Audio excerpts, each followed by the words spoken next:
listen, guys, let's talk about Max Holloway. I just can't wait to get to it. And we've kind of been brushing up on it, right? But let's dive in. Let's zero in what everyone's talking about here post-fight. Max Holloway's performance, especially the spectacular finish of Justin Gaethje, up 3-1 going into round 4, basically on his way to a 4-1 decision, unanimous decision. And then with 10 seconds left, remember, Gaethje had kind of somersaulted forward trying to land a kick, right? And then Holloway sidesteps it and then points because he hears the clapper, right? The 10-second clapper, and he points to the ground and he says, "Let's get down." And I've watched it a few times and I finally kind of see Gaethje kind of nod like obliging, right? So Mad Max points to the center, digs his heels in, starts slinging the leather. Gaethje obliges, wildly swings back, and with 1 second to go, whack, he gets knocked down, man. Gaethje goes straight into the canvas. Mike Bond, what was that moment like?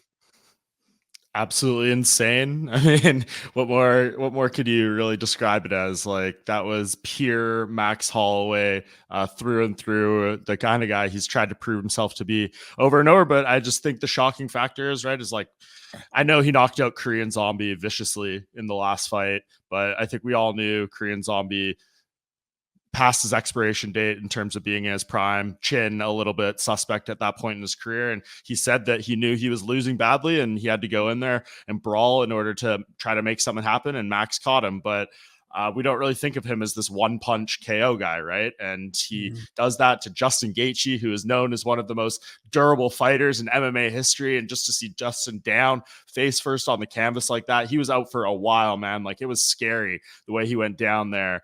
So yeah, like, just that moment, the utter shock of it was just unbelievable. I don't think everyone just expected that exchange to happen. They'd hug each other, celebrate, the crowd would go wild, all that stuff. But for Justin to go down like that with 1 second left, I mean, what a shocking way for it all to end.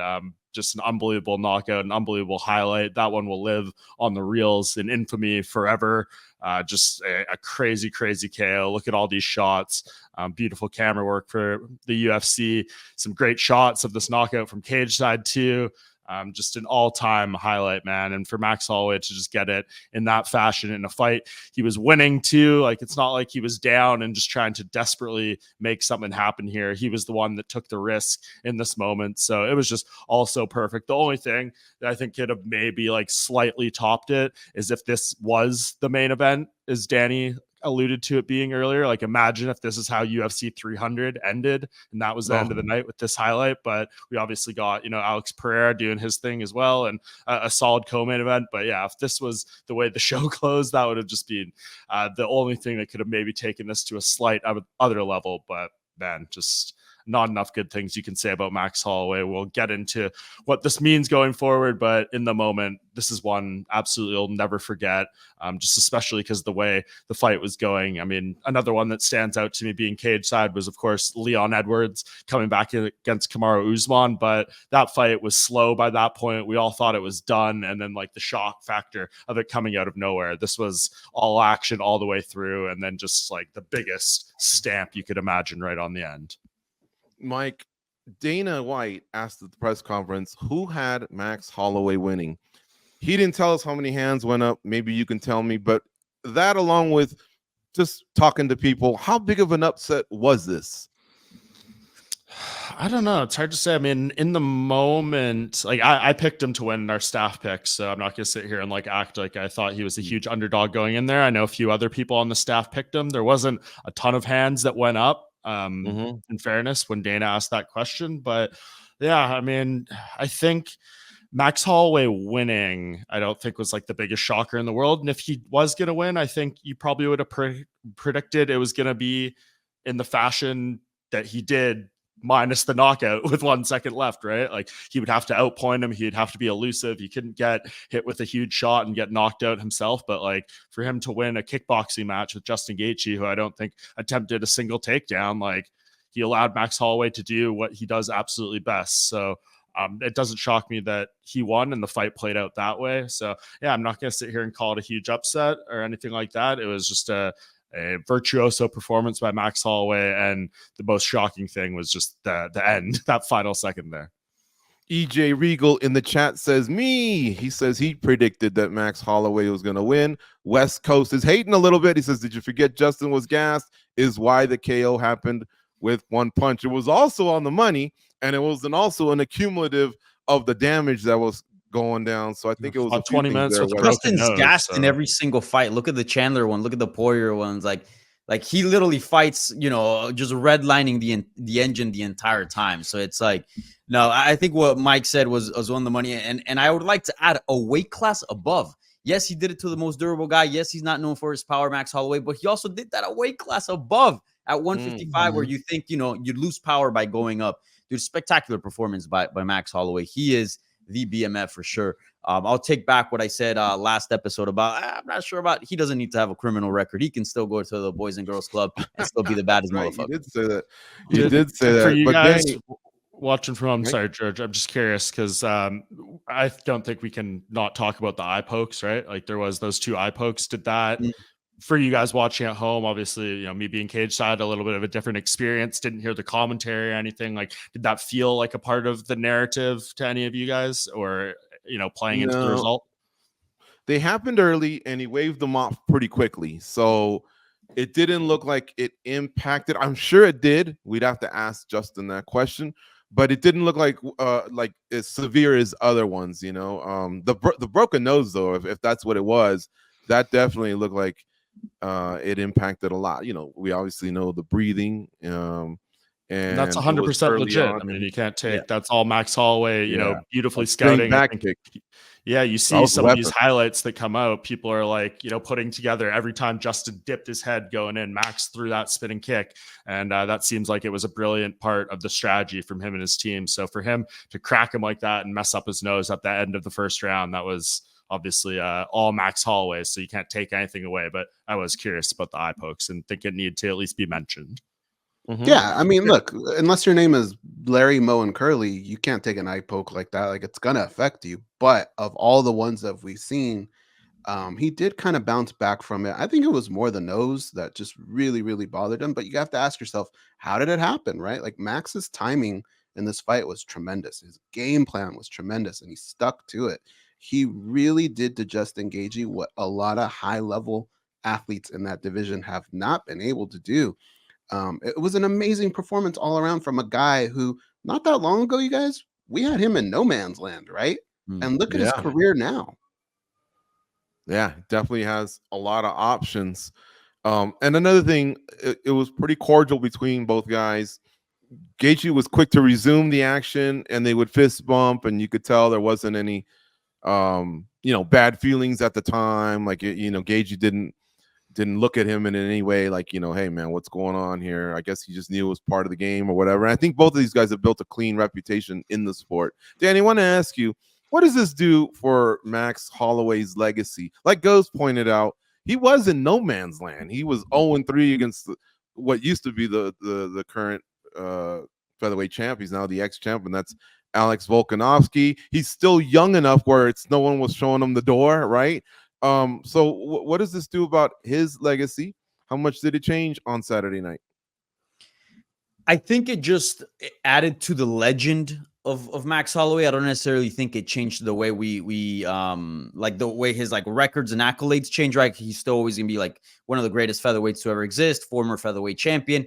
But I do think this sets up a base for him to further that legacy, right? Like all of a sudden he's now BMF champion. All of a sudden, dude, he beat a top 5 guy at 155, and then he's probably still the sexiest fight for the champion at 145. Like he's got options here, and depending on how he plays his cards, and also he looked spectacular. Let's not forget that. Dude, he can completely reinvent whatever idea it is that we had of him prior to UFC 300. Like Go said, and like I mentioned earlier, before he kind of was in no man's land for some time, the second best featherweight out there, couldn't get past Volkanovski, 0-3 against them. Very, very beloved guy by the fan base, but that's about it. Former champion. It seemed like he's still very good, but his better days, his time had passed. Not anymore. Max Holloway is a superstar. Like Mike mentioned as well, like this event was huge. I also wonder what this does to his stardom, right? Like he's always been kind of like a B+ star in the sense that very well known, but still not like Nate Diaz, not Connor, not Masvidal. I wonder if this takes them there. We've seen that highlight play over and over and over again on social media, on ESPN, on the UFC's social media accounts. Who knows what it does? And the sport's bigger than ever as well. So, like, who knows what Max Holloway becomes in the next few weeks, the next few months. That was a super badass moment. And he's got options now. Again, I feel like I kind of had a ceiling for him now, and this performance completely destroyed it. And now he has the runway to further his legacy much more. So I think this just sets up the base for that. But yeah, iconic moment. This was the most Max Holloway moment in Max Holloway's career. Completely badass. Goes, what would you advise Max Holloway to do next? Keep building and adding to that 155 frame, and maybe await the winner of Poirier versus Makhachev. You know, he could possibly run interference there. We'll talk about the 55 landscape. It really shifted, you know, on Saturday night. Or is the Topuria fight just too much of a layup? You know, like, the guy was cage side, and he's talking about even being the opposing team on the road and going to Spain. How would you advise? Yeah, man. I mean, that's the thing. I'm probably going to eat a lot of crow on this show because I was one of the guys that just didn't think Max Holloway was going to beat Justin Gaethje, let alone have the performance that he had. He really can pick and choose what he wants to do next. And I felt at 155, I have the memory of him doing it the first time. It didn't look too well. This time you could tell he kind of addressed it differently. His body looked different. The way he fought was different. So he's shown that he can do big things at 155. This is a guy in Justin Gaethje that a lot of people have had problems with. You know, it's hard to make him look bad. For Max to do that, you're showing that you can do something at 155. But like George said, that's a layup, man. Topuria, it's a great fight. Don't get it twisted, though. Topuria is no joke. Yeah, He no, can I don't mean that beating Topuria is a layup. I just mean it seems like it's there if he really wants Right. it. You know, yeah. But see, Topuria can do a lot of things that Volkanovski did that gave Max trouble. So he's still going to have to address those things, figure out how to beat that style. There's a lot of speed there. Topuria has an immense attack, right? The one thing that I would do, though, with everything that Max Holloway's been able to accomplish, and Danny used a great word, it's legend. He's got the title defenses, right? He's done all that. He's won belts. There's been a lot of champs in our history. What there isn't too much of is legend, and that knockout's going to live on and on.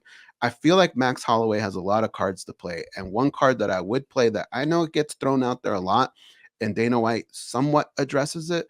But look, man, we looked into that crowd and we saw a legend like BJ Penn sitting there, and it is a damn shame that everything that BJ did for this company, he never got to fight for the UFC in Hawaii. I don't want to see that happen again with another legend like Max Holloway.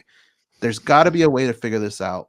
Make that fight in Hawaii. That'd be tremendous. But if you don't, and you can't, and chances are they probably can't, bro, I'm telling you, a fight in Spain is going to be absolutely bonkers. I don't want to hear Las Vegas. I don't want to hear Abu Dhabi, Saudi Arabia. I don't want to hear anything but Spain or Hawaii. I think he's got to call that card. And I think you got to go back down to 145 because, like George said, man, it's a layup. Jesse James in the chat says, crazy that Max came out unscathed except his leg. And by the way, I don't think he was on crutches or anything. He was walking around fine. No, Brian John in the saw chat him when I says, was leaving the arena or leaving the hotel yesterday. I was walking around totally fine. What did it look like, Mike? Crazy. He was wearing pants, so I couldn't really see, but he wasn't limping or anything like that. He said he was fine. wow. Brian John does ask a question. Were they using the new UFC gloves for UFC 300? No, they will debut at UFC 302 on June 1st. Mike Bond, back to you. What's the future of the BMF title in your opinion? This was no, it wasn't every 4 years. The first one happened, and then 4 years later, the next one happened. So we went Masvidal Diaz, and then 4 years later, we had Poirier versus Gaethje. But then less than a year later, we actually had a title defense. People called it a gimmick thing, right? But actually, this was probably the biggest pop at UFC 300. So what do you think happens going forward with this thing?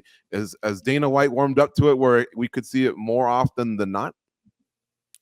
Well, I don't know what you necessarily mean by that, but like he said, it's here to stay at the post-fight press conference, and he's getting asked, is there going to be a female BMF, like all that stuff. I guess it remains to be seen. I assume it would be on the line if Max Holloway fought Topuria.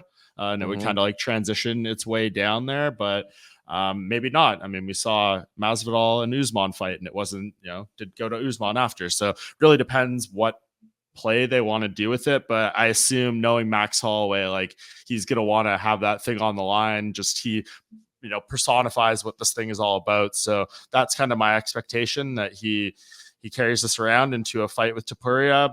Maybe not. And if he loses, he goes back to lightweight or something. I don't know. There's a lot of options here, but I think it's definitely when it's convenient for the UFC, and whatever the case may be, they're going to kind of throw it on there. I'm sure in a Topuria fight, they would love to have the poster of Topuria with his UFC belt against Holloway with his BMF belt. And I think Ilya did say to ESPN backstage that, he is excited by the idea of having 2 belts. He's like, oh, I didn't even think, I want a second belt now. So I think that's exciting for him. I think going forward, whatever Max Holloway's next fight, it will be in play in some fashion. So I guess we'll see how that goes. But I guess for what Brian Goes just said there, I think maybe you want to put the earmuffs on, because I don't think you're going to be hearing anything about UFC Spain this year, and UFC Hawaii, I definitely don't think is happening.